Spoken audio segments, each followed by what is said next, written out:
आंध्र प्रदेश में बालासुर के बाद एक बड़ा ट्रेन एक्सीडेंट हुआ है जिसके कारण जो 14 लोग हैं उनकी डेथ हो गई है और लगभग 50 से ज़्यादा जो लोग हैं इसमें घायल हुए हैं। जो एक्सीडेंट हुआ है दो ट्रेन पैसेंजर ट्रेनों के बीच में हुआ है, जिसके बाद रेस्क्यू ऑपरेशन को स्टार्ट किया गया और जो घायल लोग हैं उनको हॉस्पिटल में भेजा गया। दो ट्रेनों के बीच में जो कोलिजन हुआ है वो हावड़ा चेन्नई रूट पर हुआ है और ये आंध्र प्रदेश के विजयनगरम डिस्ट्रिक्ट में हुआ है। तो सबसे पहले हम जो आंध्र प्रदेश है उसकी लोकेशन को देखते हैं।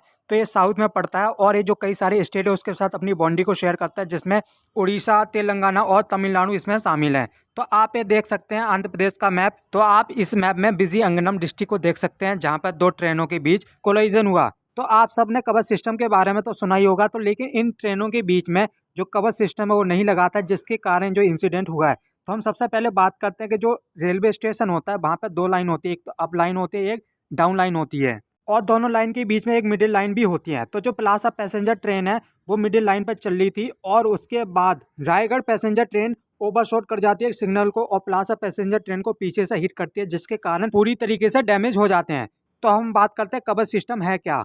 कवच एक ऑटोमेटिक ट्रेन प्रोटेक्शन सिस्टम है और इसको RDSO द्वारा बनाया गया था और ये सिस्टम ट्रेन को रेड सिग्नल पास करने से रोकता है और अगर किसी कारण से जो ड्राइवर उसका कंट्रोल खो जाता है और जो ब्रेक है वो फेल हो जाते हैं तब भी ये फंक्शन करता है और मदद करता है कोलिजन को रोकने के लिए। इसी प्रकार का जो हादसा है वो बालासोर में हुआ था, जहाँ पे दोनों ट्रेनों में भी जो कवच सिस्टम है वो नहीं था, जिसके कारण इस प्रकार का जो इंसिडेंट है वो हुआ था। अगर दोनों ट्रेनों में कवच सिस्टम होता तो हो सकता है जो कोलिजन है उसको रोका जा सकता था। ट्रैक के बगल में जो इलेक्ट्रिक सर्किट है उसको लगाया जाता है कि अगर सर्किट के ऊपर जो ट्रेन है वो पास करती है तो इससे पता चल जाता है कि जो ट्रेन है उसकी प्रेजेंस ट्रैक पे बनी हुई है। हर रेलवे स्टेशन पे एक कंट्रोल रूम होता है जिसके द्वारा ये बताया जाता है कि किस ट्रैक पे कौन सी गाड़ी आएगी और कौन से ट्रैक से कब जो डिपार्चर है वो गाड़ी होने वाली है और इसी कंट्रोल रूम से जो सिग्नल है रेड या फिर जो ग्रीन है उसको दिया जाता है। इंडियन रेलवे को और मॉडर्नाइज होने की जरूरत है क्योंकि इसमें कई सारी अभी कमियां हैं, जिसके कारण इस प्रकार के जो इंसिडेंट है होते रहते हैं और जिससे कई सारे जो लोग हैं उसमें घायल होते हैं और फिर उनकी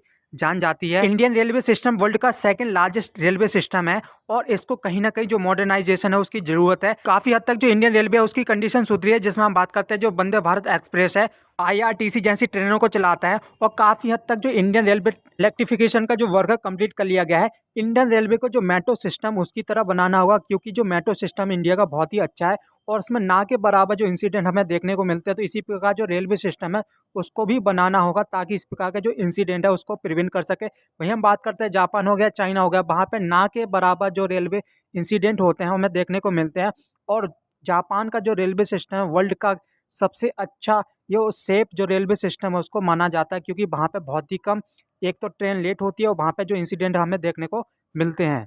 प्रधानमंत्री और रेलवे मिनिस्टर के बीच में इस इंसिडेंट के बारे में बातचीत की गई और रेलवे मिनिस्टर के द्वारा जो एक्स ग्रेशिया कॉम्पनसेशन की बात की गई। जिन लोगों की डेथ हो गई उनको 10 लाख रुपए और जो घायल हैं इसमें उनको 2.5 लाख रुपए देने की बात की गई। वहीं हम बात करते हैं कि आंध्र प्रदेश के CM घायल लोगों से मिले और उनके द्वारा ये अर्ज किया गया प्रधानमंत्री मोदी और रेलवे मिनिस्टर से कि ये जो इंसिडेंट हुआ है उसकी पूरी तरीके से जांच होनी चाहिए। जो रेलवे सिस्टम है उसको और मजबूत बनाना चाहिए ताकि इस प्रकार का जो इंसिडेंट हो रहे हैं देश भर में उसको रोका जा सके।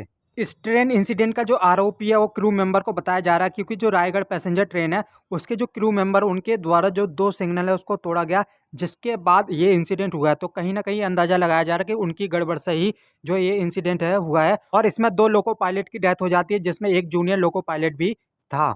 So that is end of the video. इस वीडियो में इतना ही, मिलते हैं आपको नए टॉपिक के साथ। अगर आपकी वीडियो अच्छी लगे तो चैनल को सब्सक्राइब कर लीजिए ताकि आपको इस प्रकार की जो वीडियो फैक्ट अफेयर चैनल पर रेगुलर मिलती रहे। So please do subscribe fact affair channel to get more such kind of videos.